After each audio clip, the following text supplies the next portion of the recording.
So let me just introduce the summary of the manifesto. But before I do that, reintroducing Kwaai, just in case the people on the call weren't able to really grasp it. So the backdrop, which this is also included in the memo, but the backdrop is, as AI, especially LLMs, reshape society, our choice is clear. Basically, we can harness AI for the common good or risk deepening divides. So Kwaai's role is that we are the bridge. So an AI R&D lab building connections with you, developers, academia, and professionals, with a mission that's threefold.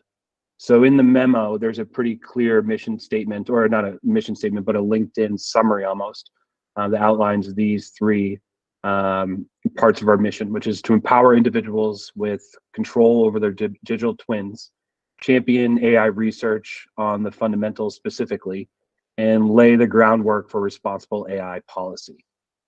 So the memo, the manifesto, we're welcoming a lot of feedback from each of you. This will be available on our website, and right at the top, memo versus manifesto. We're welcoming feedback on the entire body of the work.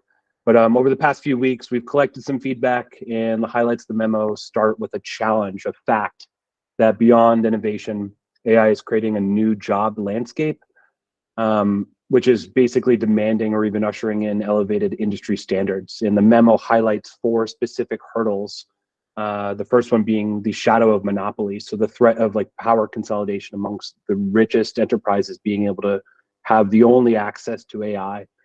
And the second one is the fight for digital identity. So protecting employee contributions and rights, especially as they contribute to AI development. And the third is corporations face this potential financial burden from a cloud tax as AI SaaS continues to grow. So it's enticing businesses to spend more on leveraging their own logic, which is basically reminiscent of the shift from CapEx to OpEx with cloud adoption a decade ago. And the last one is green AI, so tackling AI's carbon footprint and environmental challenges. So the current progress of this memo, this manifesto, is underway, where we're tightening 2 things. One is our vision. So we need a sharpened vision statement, and this is in the works. And we're also building a simple roadmap. So we're laying down our strategic path, but that's yet to be finalized. There are parts, these are actually part of our next steps and something we should be focusing on over the next week. So again, that vision clarification, being able to crystallize our vision and ensure that it resonates with each of you, but also the industry as a whole, and it drives action.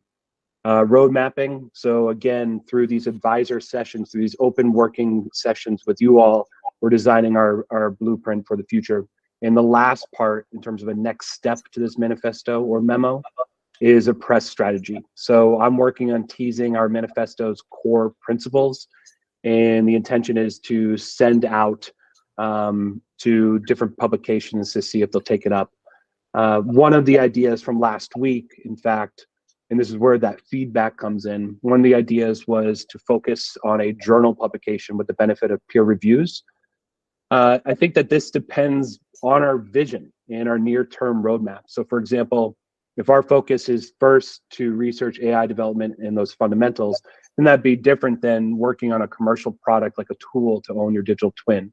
So my feedback, and remember, Kwaai is built by us, so the community, so this feedback is welcomed, is that we should start with maybe even policy in a particular direction that helps us enable the community to better understand the building blocks of AI. So policy can both or do many things, such as educate, align community, and even drive decisions. And part of the memo has this idea of Kwaai's policy focus, which is around nutrition facts.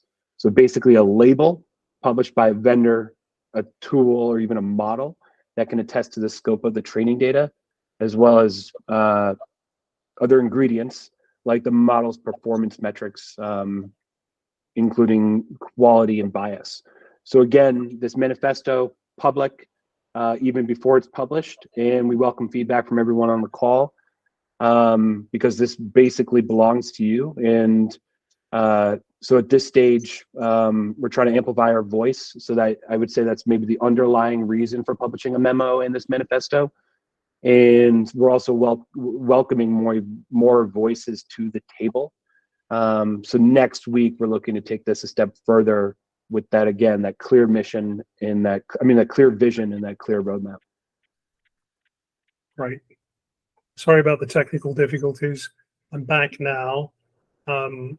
Matt, do you? Yeah, thanks, Matthew. Appreciate that.